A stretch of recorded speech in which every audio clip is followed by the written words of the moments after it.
Olá, está no ar o Link CNJ, transmitido pela Rádio e TV Justiça. E aqui nós mostramos as atualizações sobre o que acontece nos tribunais brasileiros e o que é de interesse para o mundo jurídico no Brasil.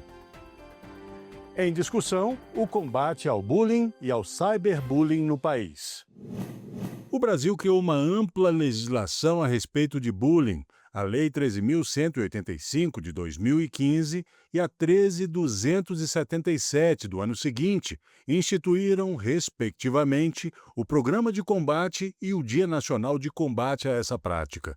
O conselheiro do CNJ, Alexandre Teixeira, explica como esse problema marca a vida de uma criança ou um adolescente no ambiente escolar. Os impactos dessa prática eles são tão profundos que eles vão afetar, como eu disse antes, não apenas a saúde física, mas também emocional dos alunos de uma maneira que vai afetar de uma maneira bastante sensível o desempenho escolar desses alunos e, mais do que isso, vai ter reflexo na capacidade de interação social das pessoas que são vítimas do bullying. Muitos problemas no ambiente da escola, gerando isolamento, medo, humilhação, distúrbios alimentares, não só psicológicos, mas distúrbios alimentares, o abandono de estudos e muitas vezes as violências físicas.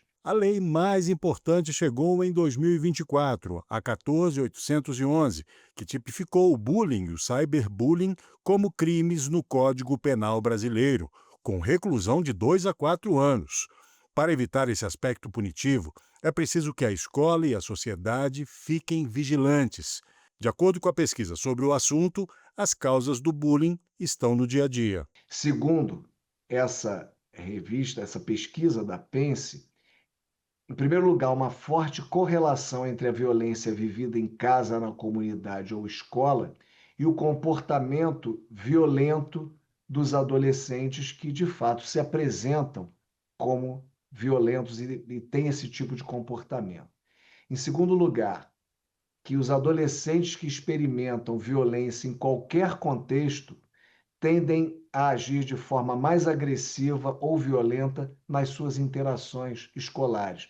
Então, vejam bem, há uma retroalimentação da ambiência escolar e todas as outras ambiências que são vividas por crianças e adolescentes. No painel de hoje, recebemos José Gomes de Araújo, juiz de direito do Tribunal de Justiça do Pará, menção honrosa e finalista do Prêmio Inovare com o projeto Sauabona, criado para combater o bullying contra crianças e adolescentes indígenas e quilombolas nas escolas da comarca onde atua. E Maria Gorete dos Santos Camelo, professora, especialista em psicologia, pedagogia clínica e institucional, gestão pública e mestrado em educação. Estão aqui os nossos convidados, o doutor José Gomes de Araújo, a doutora Maria Gorete. Eu começo pela doutora Maria Gorete. Doutora Maria Gorete, o que é o tal do bullying que se faz com um colega, faz com outro, uma criança, ou um jovem, enfim. Vamos começar por aí, né, para a gente dar essa noção para a nossa audiência. Seja muito bem-vinda. Olá, obrigada pela oportunidade. Bem, primeiro dizer que bullying não é brincadeira, é sério, e bullying é uma forma de violência. É violência que pode ser física, pode ser psicológica, pode ser emocional, são várias formas de violência configuradas em bullying. E elas não têm uma causa específica, essas formas de violência do bullying. Elas podem ter questões, alguém pode sofrer violência pela cor da sua pele, pelo peso que tem, pelo formato do seu cabelo, pela ondulação que o seu cabelo tem, pela cidade onde mora ou estado. Enfim, então as formas de bullying, elas são diversas e são multimodais, como nós chamamos, e os impactos disso na vida de uma pessoa é seríssimo. Então não há brincadeira. Bom, a gente conversa agora com o doutor José Araújo e doutor José Araújo, que tem projeto importante, premiado, o projeto Sawubona. A gente gostaria que o senhor contasse para a gente do que se trata exatamente o projeto, né? Para a nossa audiência conhecer esse seu trabalho. Seja muito bem-vindo. Muito obrigado, Matola. Muito obrigado à equipe do Link CNJ. Digo olá a toda a nossa assistência.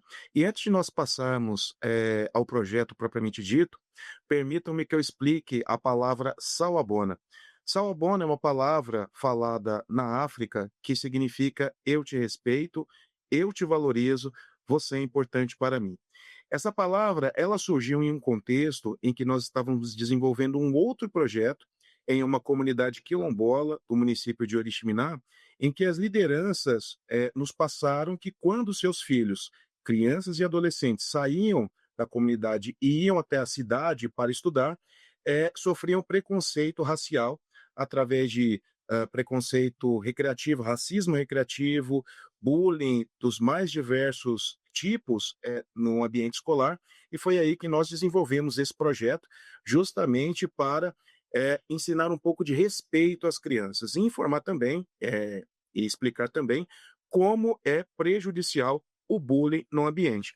Então, eu passei a visitar as escolas da cidade de Oriximiná, pessoalmente, conversando com as crianças, explicando como é importante o respeito às diferenças. Quais são os sinais de que uma criança pode estar sofrendo bullying? É um alerta, a princípio, para os pais, isolamento social, tristeza excessiva, às vezes, inclusive, falta de sono, de apetite, uma sensibilidade muito aflorada e até agressividade. Então, dentro de casa, atenção para esses sintomas. Na escola, baixo rendimento escolar, também isolamento dos amigos, na escola também a agressividade ou também a timidez excessiva, são alguns dos sinais de alerta de que uma criança pode ou um adolescente pode estar sendo vítima de bullying. O projeto Sawubona, para ser implementado, acredito que tenha havido alguns desafios, né? As especificidades das culturas em determinada comunidade. O senhor poderia relatar um pouco para a gente algumas dessas coisas que ocorreram na implementação do projeto, por favor? Quando nós iniciamos a implementação do projeto, passou por algumas questões que quebraram alguns paradigmas na cidade, né? Diga-se de passagem.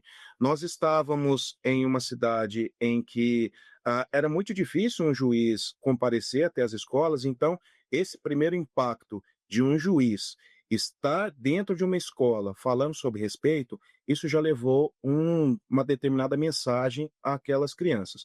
Mais uma mensagem ainda mais digamos que assim, importante ao meu ponto de vista, foi o fato de um juiz preto, né, falar sobre respeito e especificamente tratar sobre a questão de preconceito racial.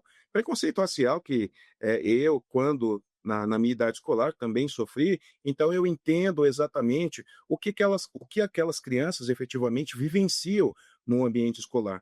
E o Projeto Sawubona, ele tem 3 etapas muito importantes que foram desenvolvidas em Oriximiná. Primeira etapa é esse diálogo com as crianças. Segunda etapa é justamente esse diálogo com os professores. A terceira etapa do projeto seria uma conversa com os pais dos alunos, porque nós sabemos que muitas vezes o comportamento, o preconceito racial, o bullying que digamos que realizado pelas crianças, muitas das vezes repete o comportamento dos pais, né, e do que as crianças veem os pais fazendo em casa. Bom, eu peço licença aqui aos nossos convidados. A gente faz agora um rápido intervalo, mas daqui a pouco volta para continuar essa conversa muito importante. Até já.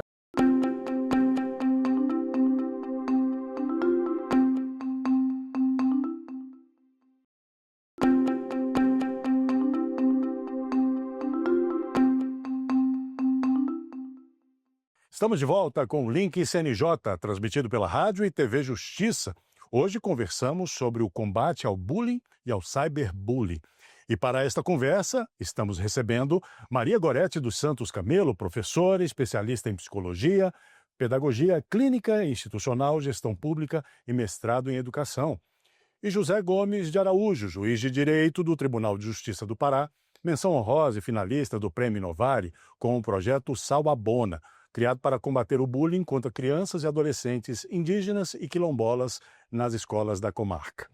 Bom, eu retomo aqui perguntando à doutora Maria Gorete, existe um tempo a curto, longo prazo, o bullying ele pode desenvolver na pessoa uma questão de saúde mental grave? Como é que é isso, doutora? Já se tem hoje no Brasil uma política nacional, ela foi apresentada ao Brasil pela Lei 14.819 de 2024, que institui no Brasil a Política Nacional de Atenção Psicossocial nas escolas, como uma forma de dar esse atendimento. Primeiro, a identificação, o acompanhamento e o monitoramento dessas crianças e desses adolescentes para entender os impactos do bullying, como isso pode ser combatido. Então, em linhas gerais, não tem como mensurar o impacto do bullying, ainda mais quando se fala, por exemplo, em cyberbullying, porque o cyberbullying ele vai para além das barreiras da escola, por exemplo, o cyberbullying não se sabe o alcance disso, quantos grupos de redes sociais têm acesso, quantas pessoas têm acesso àquilo que foi divulgado, de repente um vídeo de um estudante, alguma situação nesse sentido. Então o cyberbullying ele tem um impacto ainda maior, porque ainda que seja retirado alguns desses vídeos ou informações em redes sociais, mas não se sabe o quanto isso de fato foi eliminado. Então, as pessoas vítimas de cyberbullying têm aí relatos, têm-se experiências de relatos de pessoas que se suicidaram por justamente não saber o impacto disso. Doutor José Araújo, na sua atuação, o que o senhor considera que tem sido mais frequente e prevalente, o bullying, o cyberbullying, nas áreas onde o projeto atua? Como tem sido? Bom, o que nós efetivamente conseguimos detectar foi o bullying de forma pessoal, presencial e dito de forma, digamos que direta, criança a criança. Isso muito nas próprias escolas. Então começa desde aquele racismo recreativo, como eu mencionei no início, falando sobre a forma do cabelo, a tonalidade de pele, determinados comportamentos que, embora normais, sejam engraçados para uma determinada coletividade, na comarca, considerando as inúmeras barreiras, sejam geográficas, estruturais, sociais, econômicas que nós temos, nós ainda não tivemos casos registrados, diga-se de passagem, registrados, de cyberbullying. Mas de bullying nós tivemos realmente um número bastante expressivo. E o projeto Sauabona, né, depois que nós iniciamos o projeto Sauabona nas escolas, efetivamente nas escolas em que nós desenvolvemos, o número de bullying, de registros envolvendo bullying nas escolas visitadas, tendeu a uma redução muito significativa. Pegando carona nessa questão das escolas, que deve ser dados, o que a senhora recomenda, o enfrentamento pelas escolas dessa questão, desse problema. Aí a gente tem ali os educadores, né, as pessoas que trabalham junto. Como é que deve ser esse enfrentamento pela escola? Pronto. Esse enfrentamento ele precisa ser uma mobilização de toda a comunidade escolar. Ela não é apenas uma ação pedagógica e que deve recair essa responsabilidade ao corpo docente, mas é de toda a comunidade escolar, do corpo operacional, do corpo técnico, do corpo administrativo, de todos os profissionais da educação, todos aqueles que estão na escola, daquele que tem o primeiro contato com o estudante, que, por exemplo, é o motorista do transporte escolar ou o monitor do transporte escolar, ao porteiro da escola, a todos aqueles que estão dentro do ambiente escolar. Então, eles precisam ter esse conhecimento do que é o bullying, do cyberbullying e do seu impacto na vida de um sujeito. É interessante que a escola tenha um protocolo de ações, um protocolo com ações definidas, claras e planejadas para que se saiba o que se pode fazer em qualquer intercorrência na escola, em qualquer eventualidade na escola. Já se sabe, até cientificamente, que que fica de uma palestra na mente de um ser humano após 30 dias é menos de 1%. Então, é importante que, além de palestras, que se tenha outras ações, como, por exemplo, né, o projeto que o nosso colega juiz traz aqui para nós conhecermos essa experiência vindo do Pará. Então, é importante ações concretas, estruturadas, e é importante que os pais saibam que, a partir da Lei 14.811 de 2024, o bullying passa a ser crime hediondo. Muito bom. E eu não poderia deixar de fazer uma pergunta importante. Esse projeto, Sauabona, tão importante, tão imprescindível, ele já está extrapolando o estado do Pará? Sim, inclusive, depois da premiação no Inovário do ano passado, nós já tivemos, inclusive, convites para aplicação do projeto, inicialmente no estado do Pará, né? No próximo mês, inclusive, nós vamos até uma comarca na Ilha do Marajó para poder desenvolver esse projeto junto com a juíza lá do município de Burupá, na Ilha do Marajó. E também eu tenho sido convidado para palestras, né? Eu já tive a oportunidade de falar sobre o projeto Sauabona na Itália, no Uruguai. Semana passada, inclusive, estive no Paraguai, em um congresso em Ciudad del Este, falando sobre o projeto. Também tive a oportunidade de falar sobre o projeto na Bolívia, entre outros eventos no Brasil que nós também temos a oportunidade. Eu gostaria só também de fazer um gancho ao brilhante comentário que a professora Boretti fez aqui com relação o envolvimento da comunidade escolar para o monitoramento, para a prevenção e para a erradicação do bullying, dizendo também, acrescentando, que o sistema de justiça tem um papel fundamental para trabalhar conjuntamente com a escola, para também participar, para também realizar ações preventivas com relação ao bullying no ambiente escolar. Excelente. É isso, falamos hoje sobre o bullying e o cyberbullying. Agradecemos aqui os nossos convidados, José Gomes de Araújo, juiz de Direito do Tribunal de Justiça do Pará, menção honrosa e finalista do Prêmio Inovário com o projeto Sauabona, criado para combater o bullying contra crianças e adolescentes indígenas e quilombolas nas escolas da comarca, e Maria Gorete dos Santos Camelo, professora, especialista em psicologia, pedagogia clínica e institucional, gestão pública e mestrado em educação. Eu agradeço aqui aos nossos convidados e até uma próxima oportunidade para a gente falar mais sobre esse assunto. Vamos agora fazer um rápido giro de notícias pelos estados e pelos tribunais do Brasil. O Tribunal de Justiça de Alagoas realizou a Semana 60+, que levou para servidores orientações sobre como se prevenir de doenças que acontecem no envelhecimento. Em ações e palestras, especialistas levaram informações sobre atividades físicas adequadas, alimentação saudável e a prática de estímulos cognitivos para o bem-estar de quem passou dos 60, mas ainda está com a mão na massa no Poder Judiciário.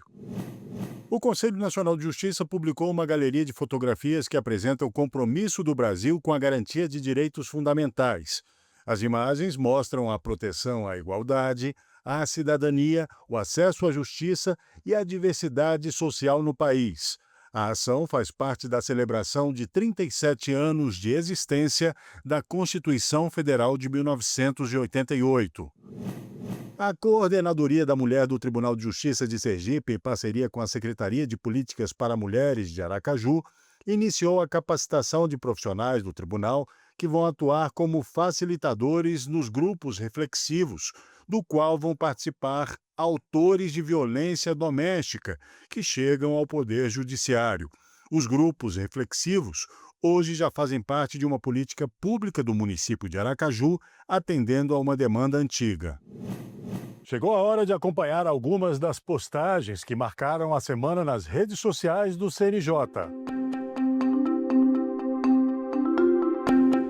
Fala pessoal, chegamos com mais um CNJ nas redes. Hoje vamos falar sobre educação, prevenção e uma conquista muito importante. Vem com a gente. Estudar com dignidade é um direito. A Lei 14.952, de 2024, determina que os sistemas de ensino devem oferecer regime escolar especial para mães lactantes e estudantes em tratamento de saúde. A medida garante que ninguém precisa escolher entre cuidar da saúde ou continuar os estudos. É importante lembrar que a situação precisa ser comprovada para ter acesso ao benefício. Chegamos ao Outubro Rosa, um mês de prevenção e diagnóstico precoce do câncer de mama. O autoexame é uma prática simples que pode salvar vidas, ajudando a identificar alterações ainda no início da doença. Percebeu caroços, mudanças na pele, no mamilo ou presença de nódulos nas axilas? Procure atendimento médico. A mamografia está disponível pelo SUS e é um direito garantido para mulheres entre 50 e 69 anos, podendo ser feita também em outros casos por recomendação médica. Prevenir é um gesto de cuidado e amor com a própria vida. Para fechar, uma conquista importante. A fibromialgia agora é reconhecida como deficiência por lei. Isso significa mais proteção e acesso a direitos como benefícios por incapacidade, aposentadoria antecipada, cotas e concursos e isenção de impostos como IOF, IPI e ICMS. Um avanço que reconhece a dor e amplia o amparo de quem convive com a condição. Curtiu os conteúdos? Então segue o CNJ nas redes sociais e no canal de WhatsApp para continuar bem informado sobre os seus direitos. Até a próxima! É hora do quadro Uma História, em que magistrados, servidores, operadores do direito ou colaboradores do Poder Judiciário contam uma história marcante que tenham vivido na carreira. Vamos acompanhar.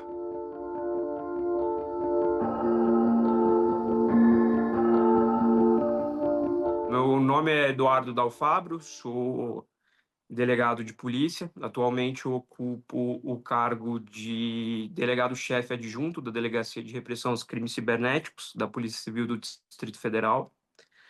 Em 2023, foi startada uma operação chamada Escola Segura, que ela visou unir todas as unidades federativas, né, todas as polícias civis, mais a Polícia Federal, num trabalho, digamos, preventivo de monitoramento ali de possíveis ações lesivas em ambiente escolar. Durante essa operação, a nossa delegacia recebeu uma denúncia de um jovem que ele ameaçava, né, dizia, assim, em poucas palavras, que atacaria uma escola dentro do Distrito Federal. Então, essa mensagem chega para a gente, essa denúncia chega para a gente começa a trabalhar, a monitorar essa rede social dele, que na época era o Twitter, e durante o monitoramento a gente viu que ele tinha condutas racistas, xenofóbicas, e era uma pessoa extremamente agressiva, postava fotos com armamento, e, enfim, né, com todas as ferramentas aí disponíveis para investigação, a gente conseguiu chegar na identificação dele, na qualificação, e rapidamente, né, conseguimos uma autorização judicial para realizar uma busca e apreensão na residência dele. No local, a gente encontrou apenas o aparelho celular dele, ele confessou a prática dos crimes e, enfim, aí a investigação seguiu. O que chamou a atenção da gente foi realmente o discurso de ódio dele, né? Ele ele repetia várias frases de movimentos nazistas no perfil. Ele citava os seus seguidores a a praticar esse tipo de conduta, e são condutas agressivas.